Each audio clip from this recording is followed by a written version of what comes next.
Welcome to citizens pulse. నేను మీ Rajesh.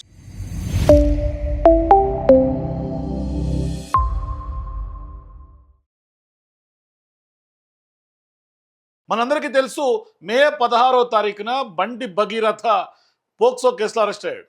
So మొత్తం దేశవ్యాప్తంగా చర్చ జరిగింది. మరోవైపు పోక్సో నిందితుడికి అరెస్ట్ అయిపోగానే ఇక మొత్తం అయిపోయింది అని అందరూ అనుకున్నారు. కానీ వాళ్ళ సీన్ కట్ చేస్తే బిగ్ బ్రేకింగ్ న్యూస్. బండి భగీరథ్ విషయంలో మేడ్చల్ మల్కాజ్గిరి కోర్టులో బెయిల్ మంజూరైంది. మరోవైపు పోక్సో కేసు నిందితుడికి సంబంధించినటువంటి బండి భగీరథ్ బెయిల్ మంజూరు తర్వాత చర్లపల్లి జైల్లో నుంచి కూడా ఆయన 5 వారాల తర్వాత బయటకు వచ్చారు. సో ఆయన విడుదల ప్రక్రియ కూడా చాలా వేగంగా జరిగిపోయింది. సో ఒక్కసారి బండి భగీరథ్ సంబంధించినటువంటి కేసులో రాష్ట్ర ప్రభుత్వం వైఫల్యం గురించి మాట్లాడాల్సినటువంటి అవసరం స్పష్టంగా ఉంది.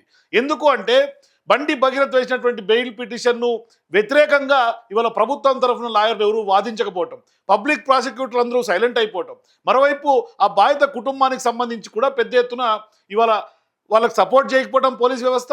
మరోవైపు ఇప్పటిదాకా ఈ కేసులో ఛార్జ్ షీట్ కూడా నమోదు కాలేదు. అంటే మరి ఎంత మేరకు బండి భగీరథ్ సంబంధించినటువంటి కేసుని నీరు గార్చాలో మనం అందరికీ అర్థమవుతుంది. సో గతంలో పెద్ద ఎత్తున అరెస్టు వ్యవహారం నుంచి కూడా మనం ఒకసారి మాట్లాడుకుంటే ఖచ్చితంగా అరెస్టు వ్యవహారం కూడా చాలా నాటకీయ పరిణామాల మధ్య అరెస్ట్ జరిగింది. అరెస్ట్ జరిగిన తర్వాత పెద్ద ఎత్తున కస్టడీ పిటిషన్ వేశారు. కొద్ది రోజులు 4-5 రోజులు కస్టడీకి తీసుకున్నారు. విచారణ పర్వం చాలా వేగంగా జరిగినట్టుగా మనందరికీ కొంత డ్రామా క్రియేట్ అయింది. సీన్ రీకన్స్ట్రక్షన్ చేశారు.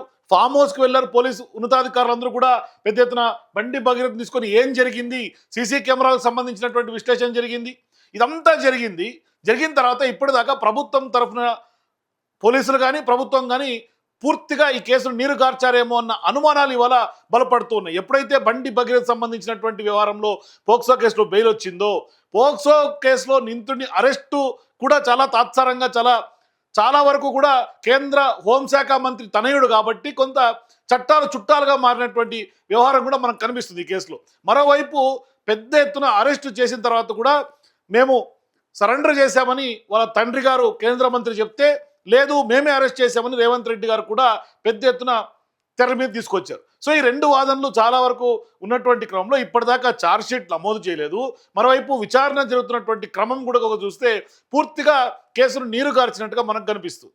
అయితే ఇక్కడ ప్రధానంగా పోక్సో నిందితుడిగా ఉన్నటువంటి బండి భగీరథ్ కేసులో పూర్తి స్థాయిలో కేంద్ర మంత్రిగా ఉన్నటువంటి బండి సంజయ్ని కానీ, లేకుంటే ఆ కేసులోకి సంబంధించి ఆ సంగప్ప ఎవరైతే జర్నలిస్ట్గా మధ్యవర్తిత్వం వహించారో ఆ బాధిత కుటుంబానికి, బండి కుటుంబానికి వాళ్ళిద్దరిని కూడా కేసు నమోదు చేయాలని పెద్ద ఎత్తున డిమాండ్ వినిపించింది. చాలా వరకు న్యాయ నిపుణులు మాట్లాడారు, మాజీ జడ్జిలు మాట్లాడారు. ఇప్పుడు ఈ కేసులో A2గా A3గా వాళ్ళిద్దరిని కూడా చేర్చాలి అన్న డిమాండ్ చాలా వరకు న్యాయవాదులు, తెలంగాణ సమాజం అంతా కోరినప్పటికీ కూడా ఇవాళ A2 A3గా చేర్చడం పక్కన పెడితే ఈ కేసులో ఇప్పటిదాకా ఛార్జ్ షీట్ కూడా వేయకపోవడం చూస్తుంటే ఖచ్చితంగా ఇవాళ తెలంగాణ రాష్ట్రంలో కాంగ్రెస్ పార్టీ ప్రభుత్వం ఉన్నటువంటి దగ్గర ఎట్లా న్యాయం జరుగుతుంది, ఈ కేసులో ఇంత తాత్సారం ఏంటి అన్న ఒక విమర్శ ఇవాళ వినిపిస్తున్నటువంటి మాట.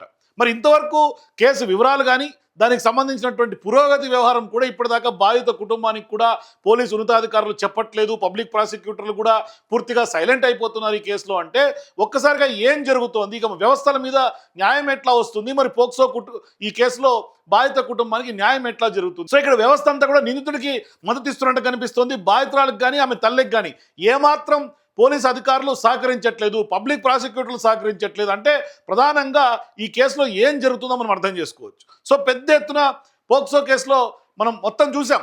అరెస్ట్ జరిగినప్పటి నుంచి కూడా చాలా నాటకీయ పరిణామాల మధ్య జరిగింది. కానీ ఇవాళ సీన్ కట్ చేస్తే ఇంత త్వరితగతిన బెయిల్ వచ్చింది అంటే దీన్ని కూడా చాలా వరకు ఇవాళ వ్యవస్థల్ని మ్యానిపులేట్ చేసినట్టుగా స్పష్టంగా అర్థమవుతుంది. అది ఏ వ్యవస్థ అనేది పక్కన పెడితే ప్రభుత్వం ఎంత చిత్తశుద్ధిగా బండి భగీరథ్ విషయంలో ఉంది అన్నది క్రిస్టల్ క్లియర్గా మనకు అర్థమవుతుంది. అంటే నిజంగా ఈ కేసుని కావాలనే కొంత సైలెంట్ చేసి తప్పుదారు పట్టించి నీరు గార్చి ప్రజల్ని కూడా ఇవాళ బండి భగీరథ్ విషయంలో ప్రజలు అంత హాట్ టాపిక్గా చర్చించుకున్నటువంటి నేపథ్యంలో ఒకసారి అరెస్ట్ చూపించారు. 5 వారాల తర్వాత బెయిల్ వచ్చేసింది. ఇక ఆ కేసుకు సంబంధించినటువంటి అప్డేట్స్ని కూడా ఎవరికి చెప్పకుండా దీనికి సంబంధించి ఒక ప్రత్యేకమైనటువంటి అధికారులను నియమించి, ప్రత్యేకమైనటువంటి టీమును నియమించి, రీతురాజ్ గారు ఎవరైతే కూకట్పల్లి సంబంధించినటువంటి డీసీపీ ఉన్నారో ఆమె నేతృత్వంలో ఒక మహిళా అధికారి నేతృత్వంలో ఈ స్థాయిలో కేసు నడిస్తే ఇక న్యాయం జరుగుతుందన్న నమ్మకం ఎక్కడ కలుగుతుంది తెలంగాణ ప్రభుత్వంలో? నిజంగా ఇవాళ రేవంత్ రెడ్డి ప్రభుత్వంలో ఒకసారి ఆలోచన చేసుకోవాల్సినటువంటి అవసరం ఉంది. కాంగ్రెస్ పార్టీ ప్రభుత్వం ఉంది కాబట్టి బాధితురాలు నమ్మకంగా ముందుకు వచ్చింది, నిజంగా నాకు న్యాయం జరుగుతుందేమో అని. మరోవైపు ఈ కేసు మొదటి నుంచి కూడా ఆమె సంబంధించినటువంటి వయసుకు సంబంధించి చర్చ జరిగింది. పెద్ద ఎత్తున మీడియాలో ప్రజలకు తప్పుదోవ పట్టించేలాగా ఆమె వయసుని మేజరా మైనరా అన్న చర్చకు తెరదీశారు. దాని తర్వాత కూడా అనేక అంశాలు తెర మీదకి వచ్చినాయి. వాళ్ళ కుటుంబానికి సంబంధించినటువంటి ఐడెంటిటీని రివీల్ చేశారు. వాళ్ళ తండ్రికి సంబంధించినటువంటి రేషన్ కార్డులు, లేకుంటే వాళ్ళకి సంబంధించినటువంటి పేర్లు, మొత్తం వాళ్ళ భాగవతం అంతా మీడియా ముందుంచారు. అయితే ఆ మీడియాలో ఆ విధమైనటువంటి ఎక్స్పోజ్ చేసినటువంటి వాళ్ళ పేర్లను కూడా దానికి సంబంధించి కూడా ఒక కేసు నమోదైంది. పోక్సో చట్టంలో వాళ్ళ ఐడెంటిటీని రివీల్ చేసినందుకు కొంతమంది మీద సోషల్ మీడియాలో కేసులు పెట్టారు, మీడియా పర్సన్స్ మీద. అయినప్పటికీ ఆ కేసును కూడా ఇప్పటిదాకా ఎక్కడ కదిలినటువంటి దాఖలాలు కనిపించట్ల.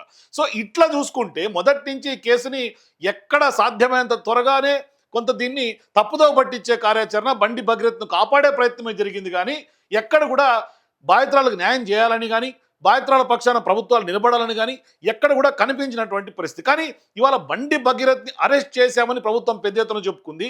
సీన్ కట్ చేస్తే ఇవాళ ఆల్ ఆఫ్ సడన్ ఒక్కసారిగా బండి భగీరథ్కి బెయిల్ వచ్చేసింది.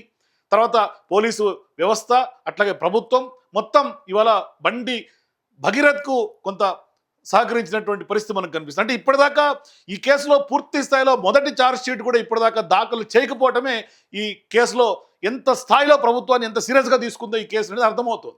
మరి అంత స్థాయిలో సీన్ రీకన్స్ట్రక్షన్ చేసి ఫామ్ హౌస్కి తీసుకెళ్ళి మొత్తం పోలీసుల కస్టడీలోకి తీసుకొని విచారణ జరిపిన తర్వాత గూగుల్ టేక్అవుట్స్ చూసి, లేదు అంటే ఆ అమ్మాయికి సంబంధించినటువంటి మొత్తం ఆధారాలు కూడా ఇప్పటికే పోలీసులకు సమర్పించి స్టేట్మెంట్లు చేసి, మరి ఇవాళ ఏ2గా ఏ3గా తండ్రిని జర్నలిస్ట్గా ఉన్నటువంటి సంగప్పను కూడా దీంట్లో చేర్చాలి అని డిమాండ్ ఉన్నటువంటి క్రమంలో ఒక్కసారిగా బండి భగీరథ్కే బెయిల్ వచ్చి బయటకు వస్తే ప్రధాన నిందితుడు ఆయనకే బెయిల్ వచ్చేసింది ఇంత ఫాస్ట్గా అంటే మరి పోలీసుల యొక్క ల్యాబ్స్ ఇక్కడ అర్థమవుతుంది. నిజంగా ఈ కేసులో పోలీసులు కనుక ఖచ్చితంగా చిత్తశుద్ధిగా వ్యవహరించి ఉంటే ప్రాసిక్యూటర్లు, పబ్లిక్ ప్రాసిక్యూటర్లు కూడా ఖచ్చితంగా ఈయనకు బెయిల్ ఎట్లా ఇస్తారు అని వాదించి ఉంటే ఖచ్చితంగా బెయిల్ వచ్చి ఉండేది కాదు. ఇక్కడ న్యాయ వ్యవస్థను మనం తప్పుపట్టాల్సినటువంటి అవసరం లేదు. ఇప్పుడు ఇదే కేసు వ్యవహారంలో బీఆర్ఎస్ పార్టీ నాయకులు ఎవరైతే ఆర్ఎస్ ప్రవీణ్ కుమార్ గారు మాజీ ఐపీఎస్ అధికారి ఉన్నారో ఆయన చాలా సీరియస్గా ఈ కేసును తీసుకున్నారు. ఈ కేసు గురించి ఆయన ఒక ట్వీట్ కూడా పెట్టాడు. ఒకసారి దాన్ని చూద్దాం. మొదటి నుంచి బాధితురాలకు అండగా ఉన్నారు ఆయన. మొత్తం మీద సీఎం రేవంత్ రెడ్డి గారు మీ మిత్రధర్మాన్ని చక్కగా పాటించారు, కంగ్రాట్స్. కేంద్ర మంత్రి బీజేపీ బండి సంజయ్ గారి కుమారుడు బండి భగీరథ్కు నిన్న రాత్రే బెయిల్ మంజూరైంది. హోంమంత్రి రేవంత్ పోలీసులు, ప్రాసిక్యూటర్ నిందితుడి బెయిల్ పిటిషన్ను వ్యతిరేకించలేదన్నది సుస్పష్టం. ఇవాళ ఉదయం ఫార్చునర్ కారులో వారు దర్జాగా చర్లపల్లి జైలు నుండి ఇంటికి వెళ్ళిపోయారు. తెలంగాణ మహిళలారా, మైనర్ బాలికలారా, మన ధన మాన ప్రాణాలు కాంగ్రెస్ ప్రభుత్వంలో సురక్షితంగా ఉన్నాయని ఇంకా నమ్ముతున్నారా అంటూ కూడా ఆర్ఎస్ ప్రవీణ్ కుమార్ గారు ట్వీట్ చేశారు. అయితే తెలంగాణ రాష్ట్రాన్ని, దేశాన్ని కుదిపేసినటువంటి పేట్ బషీర్బాద్ పోక్సో కేసులో పోలీసు అధికారులు, పబ్లిక్ ప్రాసిక్యూటర్లు, బాధితురాలు ఆమె తల్లికి ఏమాత్రం సహకరించడం లేదని కూడా తెలిసింది అంటూ కూడా ఆర్ఎస్ ప్రవీణ్ కుమార్ గారు ఆ బెయిల్కి సంబంధించినటువంటి ఎప్పుడైతే చర్లపల్లి జైలు నుంచి నిందితుడుగా ఉన్నటువంటి ఆరోపణలు ఎదుర్కొంటున్నటువంటి బండి భగీరథ్ సంబంధించినటువంటి ఆయన బెయిల్ మీద బయటికి రాగానే ట్వీట్ మనకు కనిపిస్తుంది. అయితే ఇక్కడ ప్రధానంగా ఆరోపణలు ఎదుర్కొంటున్నటువంటి బండి భగీరథ్ కోర్టులో ప్రూవ్ చేసుకోవాల్సినటువంటి అవసరం ఉంది. మరి వ్యవస్థలు ఎందుకు ఇప్పుడు క్లియర్గా ఆరోపణలు చేస్తున్నారు కదా పబ్లిక్ ప్రాసిక్యూటర్లు, కానీ పోలీస్ ఉన్నతాధికారులు కూడా ఇవాళ నిందితుడుగా ఉన్నటువంటి బండి భగీరథ్కే సపోర్ట్ చేస్తున్నారు, బాధితురాలకి న్యాయం జరగట్లేదు, బాధితురాలకి సహకరించట్లేదు అని. సో ఖచ్చితంగా ఇవాళ రేవంత్ రెడ్డి గారు, ఇక్కడ ఉన్నటువంటి తెలంగాణ ప్రభుత్వం ఎంత మేరకు కేసు మీద చాలా సీరియస్గా ఉందో అర్థమవుతుంది. అందుకనే ఈయన చెప్పారు క్లియర్గా, మిత్రధర్మాన్ని చాలా చక్కగా పాటించారు అని ఆర్ఎస్ ప్రవీణ్ కుమార్ గారు స్పష్టంగా చెప్పినటువంటి పరిస్థితి. సో ఈ మొత్తం వ్యవహారం చూసిన తర్వాత బండి భగీరథ్కి బెయిల్ రావడానికి కారణం ఏమనుకుంటున్నారు? మీ అభిప్రాయాల కింద కామెంట్స్ చెప్పండి. For more videos please watch citizens pulse.